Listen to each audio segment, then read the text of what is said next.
Quando você tem o apego ao passado, aí sim já entramos lá numa nostalgia, numa melancolia. O passado, para que ele serve? Para aumentar a nossa sabedoria. Então, há alguns doces antigos que até hoje tentam repetir, alguns tipos de chocolates. Desculpa, antigamente era bem melhor. Tinha muitas coisas no passado que eram algumas músicas e alguns cantores insubstituíveis. Mas será que viver desse passado é tão bom assim? E as saudades? Ter saudade é bom? Saudade vale a pena? Como entender tudo isso? Nostalgia, melancolia. Preparamos um VT? Dá uma olhadinha aí, bora! Bons tempos. Como o passado era bom, naquele tempo eu era feliz e não sabia. Quem nunca se pegou dizendo essas frases? Elas são expressões de nostalgia. O significado de nostalgia, segundo o dicionário, é um sentimento prazeroso misturado com um pouco de tristeza que se dá quando pensamos sobre algo que aconteceu no passado. Estudos mostram que ser nostálgico aumenta a vitalidade e prepara os indivíduos para lidar com o presente e com o futuro. Isso porque, ao olharmos para o passado, nossa compreensão de quem somos é mais clara. Além de promover o autoconhecimento, quando você recorda o passado e resgata lembranças de vida, você cria uma sensação de conexão social. Ou seja, você sente que pertence a um lugar, a um tempo ou a um grupo, e isso é bom. Mas se a nostalgia for muito intensa, pode paralisar a nossa vida, nos deixando presos ao passado. Esse sentimento é tão forte em algumas pessoas que as impede de viver o aqui e agora. Como não conseguem encerrar o luto pelo que perderam de tão precioso, não acham graça em mais nada. O passado é confortável, pois já vivemos tudo aquilo e sabemos como as situações felizes e tristes terminam. O presente, em contrapartida, pode ser assustador, pois não sabemos se vamos nos recuperar daquele término de relacionamento, de um trauma ou luto. Como superar essa nostalgia ruim? Como manter apenas a que nos faz bem? Acompanhe agora nosso papo e entenda melhor o que é esta fissura com o passado e como superá-la. Meirinha, olha, esse tema de hoje, nessa nostalgia misturado Sim. um pouco com melancolia, como é que a gente pode entender, por exemplo, a saudade? Já vamos colocar assim, Isso. né? A gente vive muito de um muitas pessoas... saudosismo. Saudosismo. Tem muitas coisas no passado que foram brilhantes, elas nunca mais serão esquecidas. E muitas delas nós vivemos. Isso. E foram Aliás, únicas. aquelas coisas todas, Michael Jackson, Elvis Presley. Ai, que maravilha. Não é? Led Zeppelin. O Barba ama essas coisas Eu também gosto. Então, são coisas que não voltam mais e fica aí na história. Mas o homem e a mulher, ele precisa entender que o hoje faz parte da vida. O progresso também faz parte da vida, então a gente precisa trabalhar tudo isso. A saudade é uma emoção positiva? É porque você consegue reviver momentos bons. Normalmente a gente tem saudade do que foi bom, não é verdade? Então você vai falar assim, eu tenho saudade do meu pai, eu tenho saudade do meu avô, eu tenho saudade daquela época que eu fui feliz. Então a saudade é o amor que fica, é o amor que fica das experiências. Então a saudade é, sim, algo positivo. Agora, quando você tem o apego ao passado, aí sim já entramos lá numa nostalgia, numa melancolia. Porque no caso da melancolia, por exemplo, é como se eu perdesse alguma coisa. Por exemplo, isso pode se dar em qualquer área da vida. Eu posso ter perdido uma pessoa amada, perdido uma competência, perdido uma identidade. Por exemplo, vamos supor que eu tenha sofrido um acidente e aí não consigo mais andar, por exemplo. E aí eu fico assim, porque eu andava e agora eu não tenho mais isso. Eu era feliz, agora não consigo agora eu não vou andar. mais poder viver a vida. Eu enxergava, agora eu não enxergo mais. Eu era inteligente quando eu era pequena e agora eu perdi essa espontaneidade, essa inteligência, essa coisa toda. Então, às vezes, durante a nossa evolução, a gente vai ter momentos que às vezes são muito significativos. Às vezes a pessoa fez muito sucesso quando era pequeno e hoje na vida adulta já não faz faz mais. Então, assim, aí a pessoa fica apegada a uma ideia ou alguma experiência, alguma competência ou até mesmo um luto, né, de alguma pessoa. Então, ela perde aquilo e ela não consegue mais viver a vida sem aquilo. Ou seja, existe um apego a essa ideia, percebe? Sim.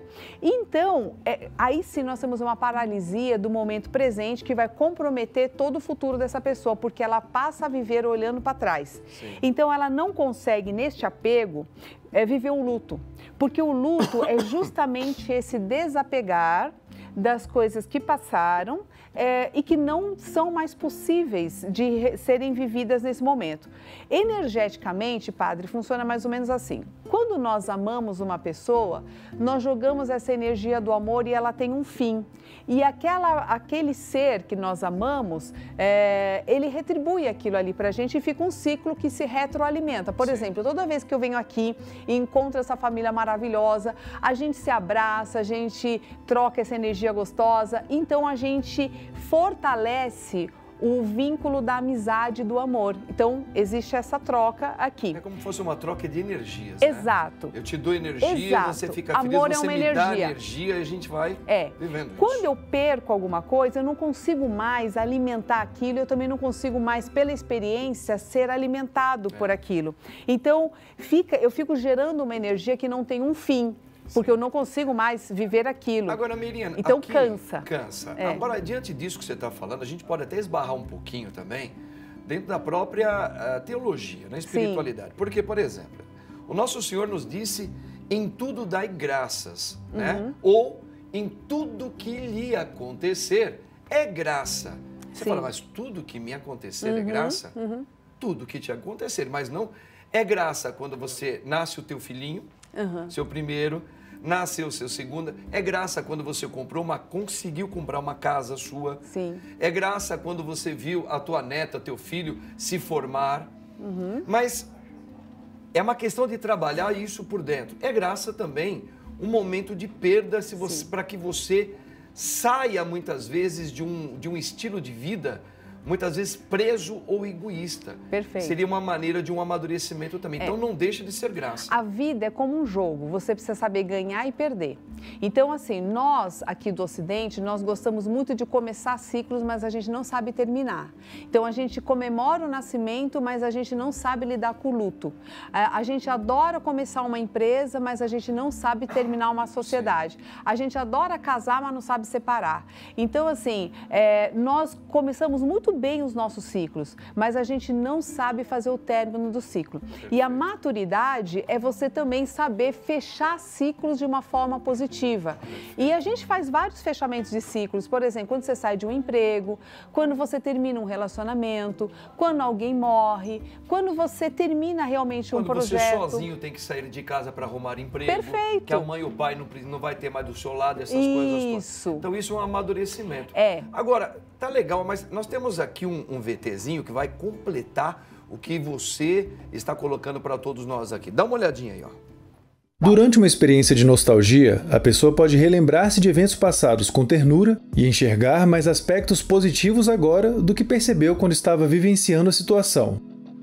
Isso deixa muitas pessoas sentimentais e alegres, mas junto com a alegria também podem se misturar outras emoções menos agradáveis, como a tristeza e o anseio de que certas experiências ainda pudessem ser repetidas. Então, olha que interessante, né, o que ele fala. O passado, para que ele serve? Para aumentar nossa sabedoria. Então, a pessoa que consegue olhar para o passado e retirar dela o que foi aprendido, então a gente faz uma análise daquilo que foi bom ou não. O grande problema hoje, padre, é que nós estamos perdendo uma faculdade mental que é da intuição. Dentre essas habilidades da intuição, você tem capacidade de meditação sobre as situações da vida, reflexão, refletir sobre a vida, contemplação da vida, e tudo isso vai nos dar essa sabedoria. Agora, como nós não estamos usando o nosso tempo, que antigamente a gente chamava de ócio, o tempo onde você fazia essa reflexão, essas autoanálises da vida e crescia com elas. Hoje, a gente confunde o ócio com fazer nada. E aí a gente pega a rede social e no tempo que nós deveríamos estar meditando sobre a vida, a gente está distraindo a nossa atenção para a rede social. Perfeito. Então a gente não consegue fazer essa análise e retirar das experiências da vida a sabedoria que é o alimento do espírito. Sim. Então, por essa situação, nós estamos empobrecidos na alma, nós estamos com fome de espírito, fome de alma, porque nós estamos usando muito mal o nosso tempo. Então, quando a gente não consegue olhar para o passado, retirando delas aquilo que eu aprendi, eu não consigo ter gratidão. E a gratidão, ela é o sentimento básico de todas as emoções positivas. E ela me dá esperança. Perfeito. Para eu poder olhar para o futuro e falar, caramba, olha quantas coisas eu ainda posso viver e melhorar na minha vida a partir do momento presente. Então, hoje eu faço as mudanças necessárias porque eu estou direcionando o meu futuro para onde eu gostaria de estar. Perfeito. Entendeu? Olha só, tá vendo, gente? Esse aqui é um papo super gostoso, muito legal para você, para mim, para todos nós, né? Por exemplo, eu gosto mais hoje da minha fase de vida com um homem de 50 anos, por que que eu posso falar que eu gosto mais hoje? Porque eu tive um passado que eu não pude desprezá-lo nunca. Eu tinha minhas limitações, eu tive um começo, eu tive muitas dificuldades e tudo isso me serviu e serve até hoje para eu. Eu tenho que buscar nessa gavetinha lá atrás meios para eu poder entender que hoje, eu só posso falar que hoje me sinto melhor, é porque eu consegui ver passo a passo da minha vida lá atrás. É o que você está falando. Então é valorizar sempre isso aí.